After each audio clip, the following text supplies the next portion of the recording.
You're just a middle school graduate. Why on earth did you apply to our company that requires a college degree? Your resume isn't even worth looking at. You don't qualify to apply in the first place. At the final interview of a top-notch company, the interviewer, to my astonishment, was a national university graduate who had looked down on me since middle school. Middle school dropout and PUA, you're definitely not getting hired. Anything last to say? The sound of paper tearing echoed in the interview room. He had ripped up my resume. I was momentarily taken aback, but then I smirked and retorted, "Good luck with your job hunting starting tomorrow." Huh? The interviewer looked confused. Right, he wouldn't understand now. But by tomorrow, everything will be revealed, and he will be plunged into despair. I'm nervous. My name is James. I had come to interview at a company, dressed in a suit. The company owned its own building in a prime location in front of the station, a major corporation indeed, and I was overwhelmed by the imposing building. I entered nervously and solemnly completed the reception process. It felt fresh to enter with a student mindset. But my school days were far from good. I never went on to high school. I was what you'd call a middle school dropout. I was a truant due to harassment and insults from classmates, making me unable to attend school. I reminisced about those days, going back in my memories. I'll never forget the daily harassment from classmates. Creepy and gloomy, that's you, James. Don't look this way. The one at the center of it all was Michael, who harassed me. His grandfather was a city councilor with considerable influence, so he always thought highly of himself. Michael had many followers, and everyone looked up to him. While I, on the other hand, was considered gloomy and overate as a stress relief, making me chubby back then. As a result, I was often picked on and harassed by my classmates because of my body shape. "Hey, fatty, move, you're in my way. Does it smell like pig here to anyone else? It stinks." Michael's followers snickered and made such comments as they looked at me. I remember how Michael seemed to enjoy all this as if it were yesterday. But I had good grades and once scored 100% on a test. Mr. Davis was delighted as if it were his own achievement. "James, you got 100% on the test again. Everyone should take a page out of your book." Mr. Davis, what's that about? A special treatment for James. Like we could study better than James anyway. Stop making excuses and study. This only garnered resentment from my classmates, and I became increasingly ostracized. Michael, particularly, seemed to despise me for not trying to ingratiate myself.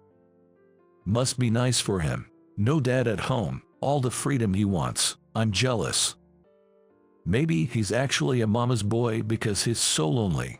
The fact that my father had passed away became another source of their mockery. After all the harsh words and harassment, I increasingly withdrew and eventually stopped going to school. My mother tried to protect me by appealing to the school, but being the son of a local influencer and having a good facade, the teachers believed Michael. Indeed, there was not a single life for me at school. Not even the teachers. "You've done nothing wrong, so don't blame yourself," my mother would say, respecting my wish not to go to school. She took me out to lift my spirits, brought me to her workplace, and let me do some simple chores to build my confidence. I can't express how much that saved me. I am immensely grateful for how my mom handled things back then. Now, years later, thanks to my mom's support, I am working as an office clerk at a small firm. The reason I'm interviewing now is because the firm is dissolving, and I was referred for this interview by the director. While waiting in the lounge, feeling jittery, a man noticed my nerves and struck up a conversation with me. "Are you here for the interview today too?" Yes. Does that mean you are as well?" "Yes. It's weird how interviews make you tense, right? My name's David." "I'm James. Let's both do our best." In the waiting room, I was approached by a new grad named David, and thanks to him, I felt a bit less nervous. Then, David glanced around before leaning in to whisper. But this company, while its operations are appealing, there's buzz on social media about the interviewers being quite domineering. Is that so? Sorry to interrupt your whispering, but I can hear everything. I'm Jake, nice to meet you. Nice to meet you too. The other applicant, apparently with exceptional hearing, was named Jake. This approachable guy joined our conversation and explained that a friend of his was almost intimidated during another day's interview. The more I heard, the more anxious I became, but I tried to shake it off by asking them for more details and taking notes. Notes? Are you using them for the interview? Yes, I thought they might be necessary, so I have a suggestion for both of you. After I finished explaining my proposal to them, who tilted their heads in confusion, I handed them something. After I finished explaining my proposal, they both nodded in agreement and tucked something into their pockets. And with nerves running high, the interview began. The interviewer was alone, and I recognized his face. He was Michael, a classmate from middle school who used to bully me. Upon recognizing me, Michael immediately sneered in an unpleasant manner. He seemed to enjoy the situation. He was the same as during the days he bullied me. Isn't that James, the middle school dropout? Long time no see. What have you been doing since then? Neat. As soon as I sat down, Michael mocked me, but I remained calm. Meanwhile, Michael, thinking he was superior because he graduated from a public university and was a rising star in the company, bragged about eventually succeeding his grandfather as a politician, talking non-stop about things no one asked. Hey, are you listening? You're still the quiet type, huh? Of course, I'm listening. Please, continue. Michael seemed displeased with my quiet demeanor. Not wanting to pour fuel on the fire, I encouraged him to keep talking. Taking this as a cue that I wanted to hear more, Michael, now in a good mood, continued his story. As the interview neared its end, Michael, smirking again, asked another question. Why would a high school dropout apply to our company, which requires a college degree? It's written in my resume, if you'd kindly take a look. Why would I bother looking at your resume? You don't even qualify to apply. In response to my calm reply, Michael, perhaps in defiance, picked up my resume from the desk and, in the next moment, tore it to shreds. High school dropouts are disqualified. Anything else to say? As my torn resume fluttered down, Michael grinned at my shocked reaction. But my shock was only because I hadn't expected my resume to be torn up. This whole situation was within my expectations. Calmly standing up, I gave Michael a refreshingly insincere smile and said, "Good luck with your job hunting starting tomorrow." Michael, completely taken aback by my unexpected response, remained in shock as I left the room. The next day, I was on my way to the company I visited yesterday with my boss, Ethan. He's an old classmate of yours, isn't he? Don't you actually want to avoid seeing him? Ethan, who knew about my past, said this out of concern. But I shook my head. It's a matter of professionalism. I won't be selfish. Besides, I'm not who I was back then. I want to teach Michael a lesson. You would be a formidable enemy. Initially, Ethan seemed a bit intimidated seeing my smile, but he ended up praising me for being a reliable subordinate. Despite being such a dependable boss himself. We've got to put the bad guys in their place. Ethan said this with resolve and then knocked on the door of the president's office of the company I interviewed at the day before. Inside was Mr. Brown, who, upon seeing us, signaled his secretary to call the person responsible for the whole ordeal. After a while, Michael entered with a pale face. "You, James, what have you been telling the company?" Michael, noticing me, rushed over and grabbed my shirt collar in anger. "Stop it, Michael." But he was promptly reprimanded and stopped by Mr. Brown. Glaring at me, he roughly let go of my collar. He's always obedient to those with more power than himself. "Do you understand why you're here?" Mr. Brown asked Michael, who remained silent. Seeing this, Mr. Brown sighed and introduced Ethan as a lawyer to Michael. "Hello, Michael. I'm Ethan, a lawyer. We are here because numerous students are considering a collective lawsuit for the psychological damage caused by your oppressive interviews," Ethan explained. "It seems there has been some misunderstanding," Michael muttered sullenly, trying to deflect. I was not going to let him escape responsibility, so I pulled out the tablet I had brought. "If you're looking for evidence of the oppressive interviews, I have it right here. I will now play the recordings from this tablet," I said. I operated the tablet and began playing the recordings one by one. "Don't you only say things that are safe? Haven't you been told you lack personality? Don't people often tell you that you're not cute? Would you like me to teach you how to be cuter? What? That university? Full of idiots. So even if you make it into this company, you're definitely going to be useless. Looks matter, so if you're ugly, how about getting plastic surgery before coming for an interview?" All were in Michael's voice, and as he listened to his own words, his face grew paler. Mr. Brown's face turned deep red with anger. He must have been particularly infuriated to know that such a person was conducting interviews. "Of course, there are witnesses. Please, call those two in." "Certainly." After Mr. Brown instructed his secretary, the secretary briefly left and then returned with two people. Those two were David and Jake, whom Michael also recognized, as they had been waiting with me in the waiting room yesterday and had interviewed separately. Before their interviews, I had given these two gentlemen voice recorders. I asked them to start recording when it was nearly their turn. "And this is what they captured," I explained. I took the voice recorders from David and Jake, turned them on, and played back the recordings. "This is David. I was drawn to your company's appealing job descriptions and decided to apply." David's recording began. "You know, I think you're dreaming if you think joining our company is easy. I'm very strict, and if you upset me, you'll be out quickly. Understand?" Michael's voice came next. "I'm Jake. After seeing your job advertisement, I wanted to be involved in your work and applied." Jake's recording started. You wrote that you have a good memory as a strength, and so, honestly, it's all about whether you can do the job or not. But, considering you're from that university, I assume you're incompetent." Michael's voice continued in the recording. After each recording was played, I turned off the voice recorders. Both had been subjected to being berated by Michael, just like me during my interview. And now, all eyes were on Michael.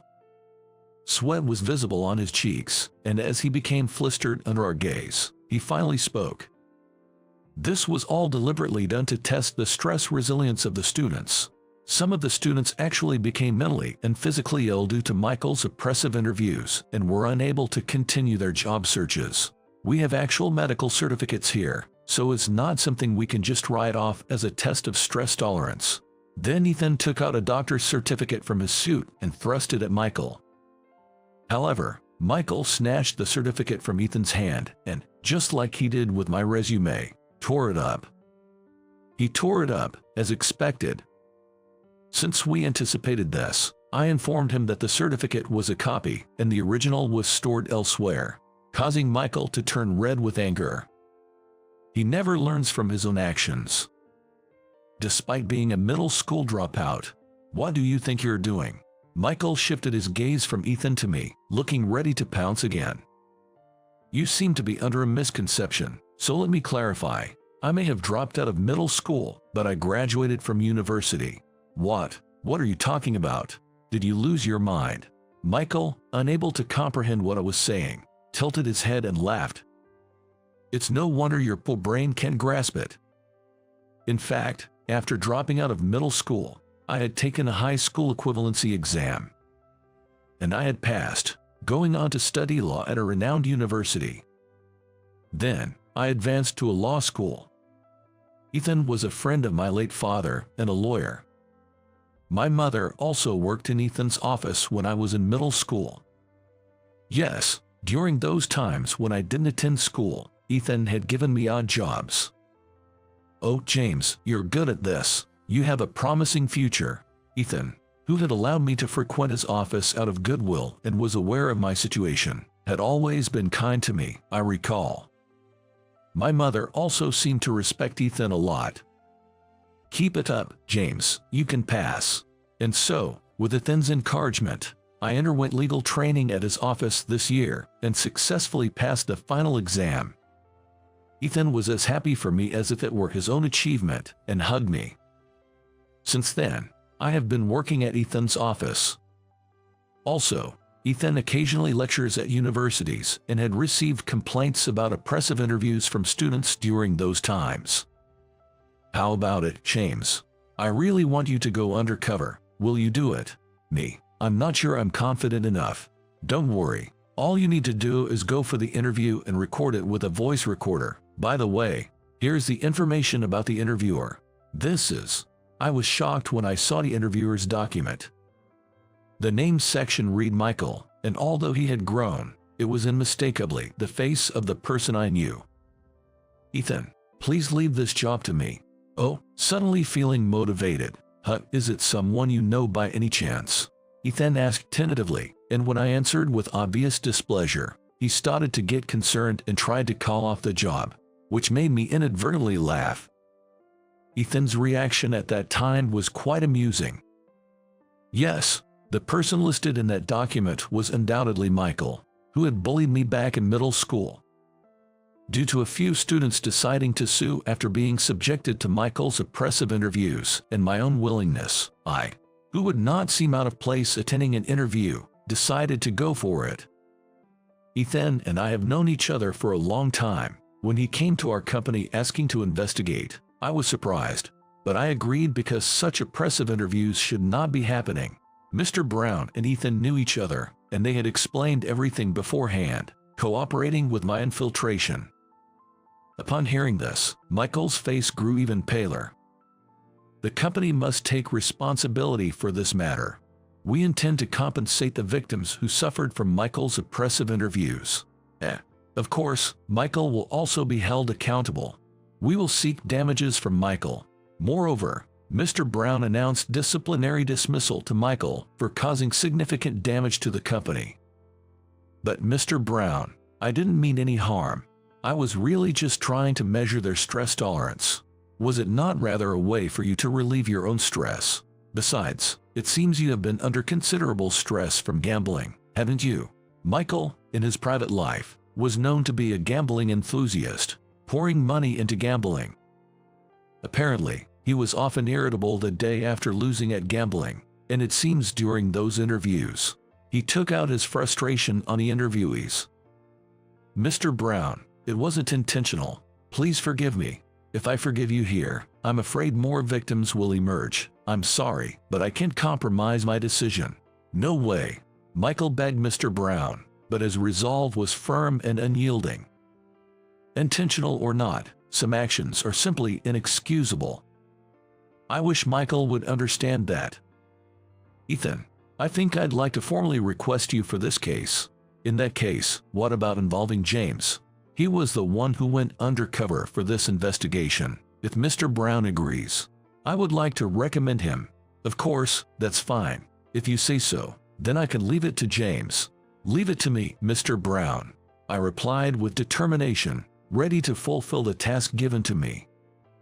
Michael was still shaking his head in disbelief. He really can't accept the situation. "Should we also sue for defamation and insult, as I have suffered mental and physical distress?" "You don't look distressed at all, and there's no way I could lose to someone like James." "Shall we proceed with the formalities then?" "My grandfather won't allow it." With a childish parting shot, Michael fled the president's office. We were utterly astounded that he, nearing 30, was still trying to rely on his grandfather, a city councilor. Our investigation revealed that Michael had gotten into the company through his grandfather's connections. And due to that, he had been acting as arrogantly as he did in his student days. Once in the HR department, he turned his arrogance towards the students. The company had been concerned about its reputation among job-seeking students, but at the time, there had been no evidence. That's why I had asked David and Jake, who interviewed on the same day as me, to cooperate under the guise of a proposal. secretly carrying voice recorders in their pockets. As expected, the recordings of his abusive language during the interviews served as evidence, leading to this lawsuit. I never imagined that one of us interviewing together would be a lawyer. Do you really have a lawyer's badge or something? As soon as we left the president's office, David and Jake bombarded me with questions. It seemed it was their first time meeting a lawyer, and they looked at me with eyes shining with admiration. Of course, here it is. Wow. I showed them the lawyer's badge that I had been hiding during the undercover operation, and they cheered. With that exchange earlier, lawyers are really cool. I should have aimed to be a lawyer too. Given how the interviewer was, I'm not sure if I would have passed. Mr. Brown said he had installed surveillance cameras in the room during the interviews and recorded everything. He'll review the footage and inform you both of the results later. That's a relief. Seeing David and Jake visibly relieved made me feel somewhat apologetic. Despite being part of the investigation, I deeply apologized to them for any anxiety caused. I'm really sorry for involving you two without revealing my identity. It must have made you anxious. What are you talking about? If James hadn't gone undercover, only the interviewer's perspective would have prevailed, and we'd be out of luck. Exactly. We would have been unfairly rejected for sure. You really saved us. Hearing them say that made me feel that the undercover effort was worth it. Seeing their happy faces, I felt reassured that we had prevented further victims. Since we're all here, how about we go for lunch together? That sounds good. James, will you join us? I'd love to. I checked my watch for the time and, seeing that I had enough before my afternoon tasks, agreed and exchanged contact information with them before heading out for lunch. It felt like making new friends, which was surprisingly pleasant. Their friendly demeanor made me naturally smile. Later on, I received a call from Mr. Brown informing me that David and Jake were successfully employed and Michael was officially fired. When I relayed the news to them, they were thrilled. And again, they expressed their gratitude, so I emphasized that it was their own abilities that led to their success. But I could tell they were overjoyed about being hired. They even invited me out for drinks sometime, and I was looking forward to it. Meanwhile, Michael hadn't shown up to the company since storming out of the president's office. I heard his parents handled various procedures with the company on his behalf. I wondered why he didn't take care of it himself, but since the company had made its final decision, I decided not to dwell on it. Michael got fired from the company. Of course, it's so refreshing. Apparently, due to his arrogant behavior, no one in the company regretted Michael's departure. The atmosphere in the office has improved significantly. I'm really glad I entrusted this to you, James. Thank you again. Mr. Brown expressed his gratitude over the phone. I could almost see his relieved face. Just when I thought all was resolved, the next day Michael and his grandfather, Charles, came to the office. The next day, Michael and his grandfather, Charles, visited the office. I've heard there's a lawyer named James here. I'd like to meet him to discuss my grandson's trouble. Charles, dressed in black and with a robust man, called for me. I was on guard for anything, but then Charles deeply bowed to me. My grandson has done something inexcusable. Although I wasn't aware of his actions, as his grandfather, I feel a great deal of responsibility. I knew Charles was a city councilman, but he was more humble than I had anticipated. He had fully trusted Michael, who had good grades and seemed well-mannered, unaware of the bullying he was involved in. It seems likely Michael silenced those around him or suppressed them using his influence. Charles explained that he had never thought of him using his power as a shield to be arrogant. After asking his friends and local acquaintances, I found out about the foolish things my grandson had been doing. First of all, I'd like to apologize to you, who have been harassed since middle school. Saying this, Charles bowed once more. Michael, though appearing sulky, bowed slightly as well. I wish he would take a leaf out of Charles's book. Please raise your head. I feel as if I might be struck by lightning if you continue bowing. Charles looked like he would keep bowing indefinitely, so I intervened. Charles then told me he intended to retire from politics because of this incident. And I want Ethan to be my successor. Me. That's quite an honor, but Ethan was planning to close his office and run for election. Therefore, Ethan, who would never have hoped to become Charles's successor, reacted in a way that seemed unrealistic. Is it okay to decide this so quickly? Shouldn't we discuss it more?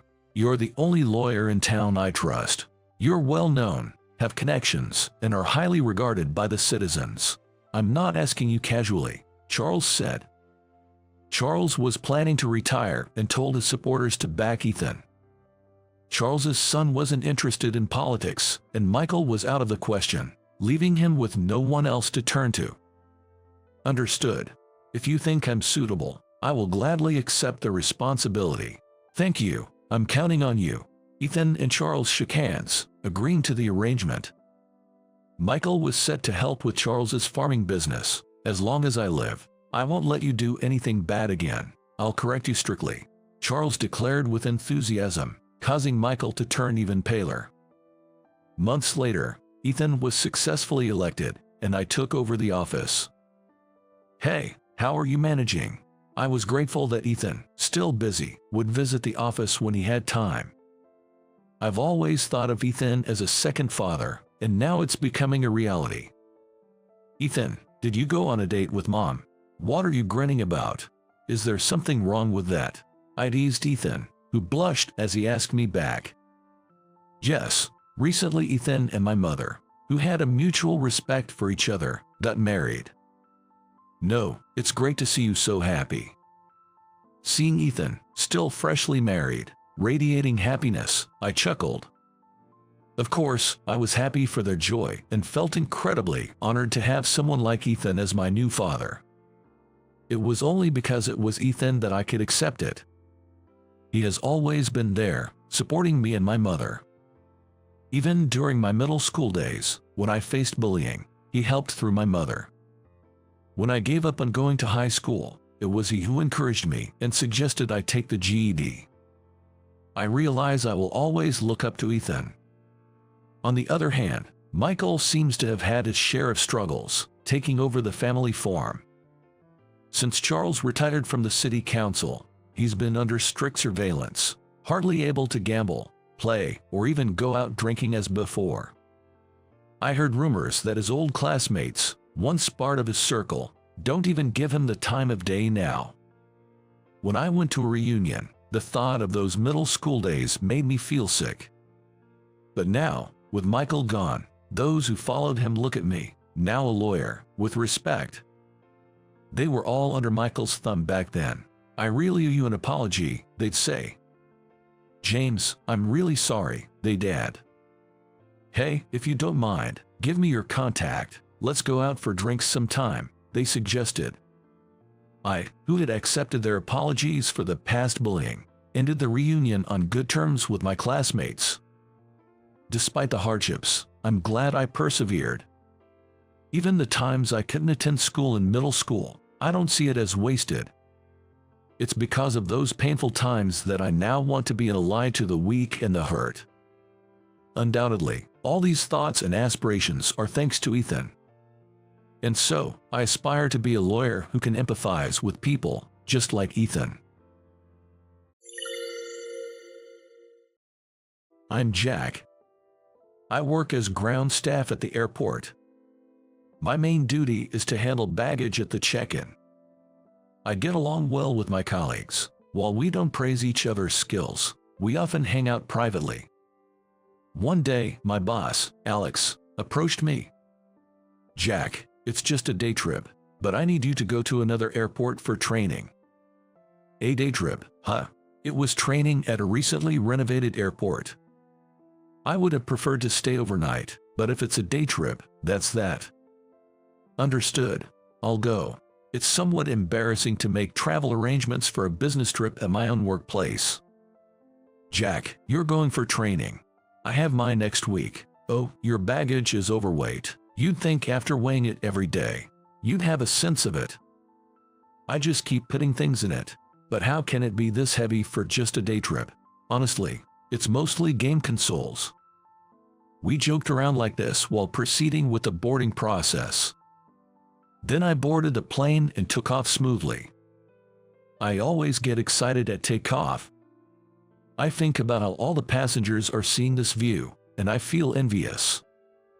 And 2 hours later, I arrived at my destination. The refurbished airport was nothing like our slightly worn-out one.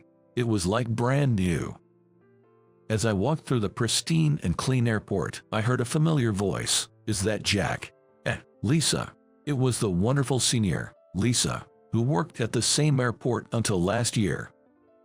I didn't know you work here now. With so many people around, it's amazing you recognize me. I've worked next to you for years. Of course, I'd recognize you. Are you here for training today? Yes, that's right. And it's just a day trip. Lisa chuckled at the mention of a day trip. What a hectic schedule. Good luck. Just her smiling and saying that made all the fatigue blow away. To be honest, I've always looked up to her secretly. She's competent at her job and can quickly understand the intentions of others. That's why she's fast at work, keeps customers waiting time short, and never has lines at her counter. I think that's truly amazing, something I can't do. I was sad when she transferred to this airport. Of course, we had a farewell party, and I nearly cried until the end. By the way, I'm moving back to your airport next year. Really? That's great. Yeah, this place is too pristine for my liking. It's good to be back. I'm really happy that you're coming back. I'm looking forward to working with you again too. With that, we both laughed. A few hours later, the training finally began. This is the newly opened restaurant. The training was almost like a tour, observing and learning about the modern airport. Wow, the latest translator device, isn't it? Yes, but honestly, nothing beats human interaction. You know how the nuance of words can change the impression. As ground staff, we're the face of the airport, and personally, I don't like that to be done by machines. I felt relieved hearing that. The foreign languages I've learned still seems quite valuable for genuine communication. Perhaps the takeover by machines is a little further down the road. And the training was over. It took about 2 hours in total. Just 2 hours, huh?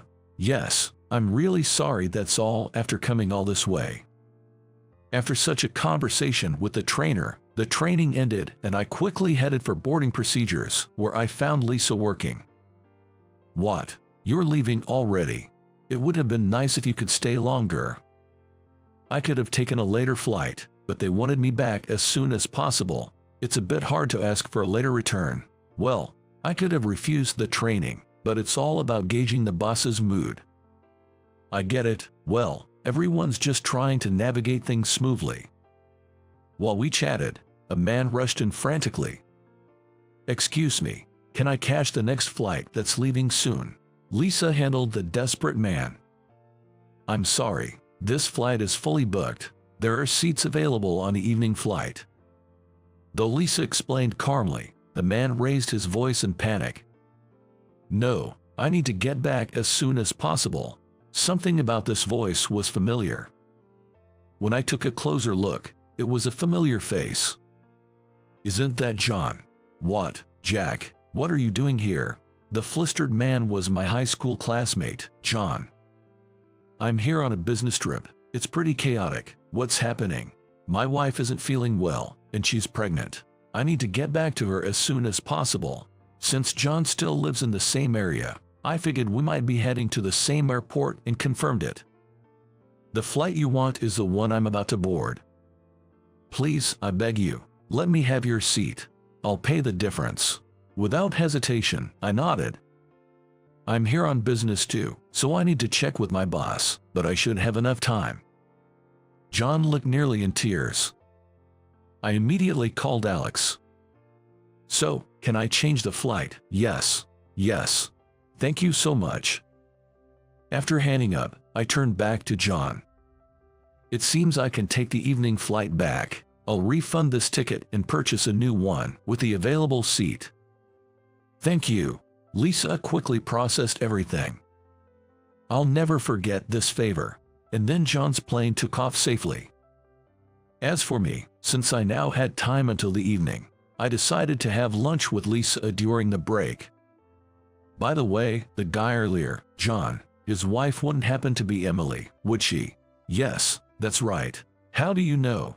Lisa began to speak happily upon hearing that. I had a classmate named Emily in college, and she got married. The customer earlier looked like her husband, whom I met once at their wedding. Hearing this, I was surprised at how our lives were interconnected in such unexpected ways.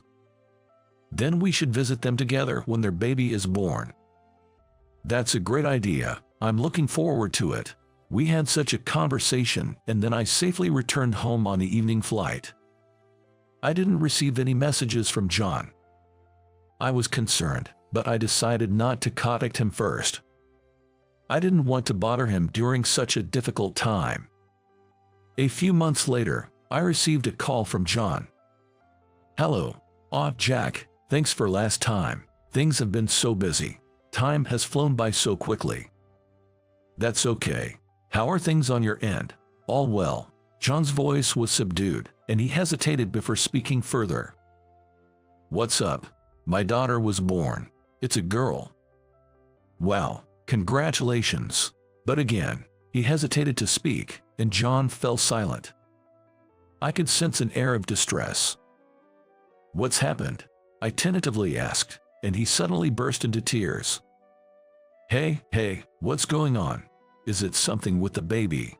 No, the baby is perfectly healthy, but Emily, my wife, has passed away.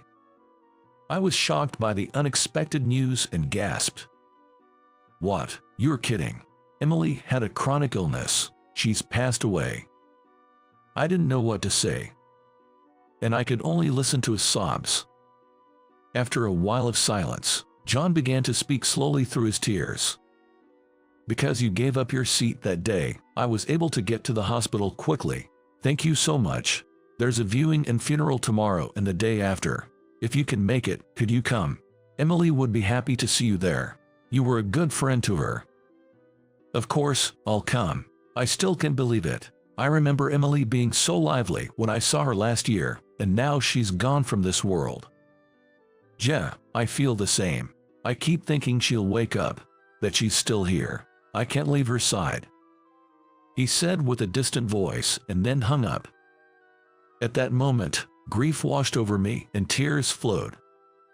Though our acquaintance was brief, Emily was an important friend to me. And when I went to the funeral, there was John, looking completely drained, while Emily's portrait showed her beautiful smile. In front of it was what appeared to be their newborn daughter, held by an older woman. Jack, I was approached while watching them. Lisa. She had swollen eyes. Who would have thought it had come to this? I still can't believe it. Yes. Lisa nodded and, like me, looked toward John. I wonder if John will be all right. It's not the baby's fault. I hope she grows up well and strong. The funeral ended, and John was deeply saddened, but parenting waits for no one. The baby was apparently being held by John's mother, who seemed quite elderly herself and likely had her limits. If you need anything, I'm here to help. Honestly, I don't know much about babies, but since your place is just a train ride away, maybe there's something I can do, I offered. Thanks, Jack. That means a lot. I've been really anxious doing this alone. Then Lisa joined in the conversation. I'm Lisa, Emily's friend, the one you met at the airport previously. John remembered the encounter at the airport. I'm surprised you were Emily's friend. Please, let me know if there's anything I can help with. I'm sure there are things that only a woman can do. Just hearing that makes me feel relieved. I'm tearing up. Other high school friends also formed a support group for John. We set up a chat group so we could be ready to help whenever needed. It's really helpful to have someone to consult when the baby is growing and changing so rapidly. Thank you. And once a month, we all met for dinner. Initially, it was mainly to support John, but as 6 months passed, he became an independent dad. and the gatherings gradually transformed into a group for watching over baby Chloe's growth. Chloe has really grown. It's amazing how fast children grow. I'm surprised too. When Chloe turned 1, Lisa returned to our airport, and she was able to join the monthly meetings. For me, it meant that she was physically closer. Gradually, my admiration for her as a senior colleague turned into romantic affection. I wanted to be with her, someone so calm and graceful, forever. But I couldn't bring myself to express my feelings, fearing it would make things awkward. Years passed with my feelings hidden. Uncle Jack. Chloe, please, not uncle. How about Big Brother Jack? No, your uncle. At our monthly gatherings, Chloe, now 5, would show us how much she had grown. I'm going to marry a cool big brother, so Uncle Jack, you're out. Chloe had become quite the precocious little girl.